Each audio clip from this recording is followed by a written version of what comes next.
မြင်တာလားဒါမှမဟုတ်တရားခံမှုငြိမ်နေတာလားတော်မှပြောတဲ့ဒိန်ငြိမ်မှုက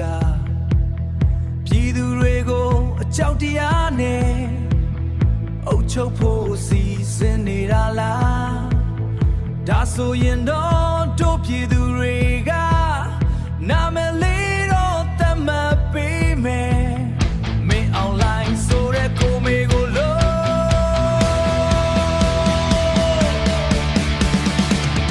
မင်းအခွေးလိုက်ဆိုတဲ့ကိုမေကိုလို့မင်းရဲ့ခွေးလုံးရက်ကိုသမိုင်းကမမေဘူးမင်းရဲ့တွေကို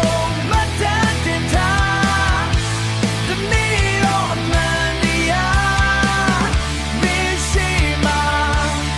ရက်တည်မယ်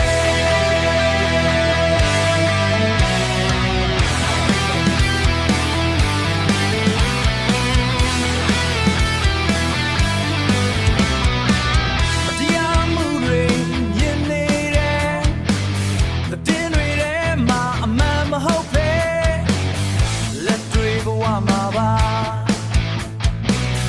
လက်တွေဘဝမှာပါအမှန်တွေပြောနေတယ်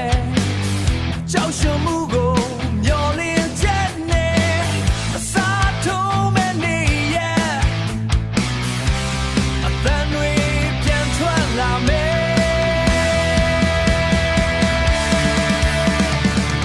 မတားနိုင်တော့တဲ့ချိန်မင်းအွန်လိုင်းဆိုတဲ့မအေးလို့မင်းရဲ့ခွေးလုံးရက်တွေကိုသမိုင်းကမမေဘူးမင်းရဲ့တွေကိုမတန်တင်ထားတနေ့တော့အမှန်တရားမင်းရှိမှရက်တည်မယ်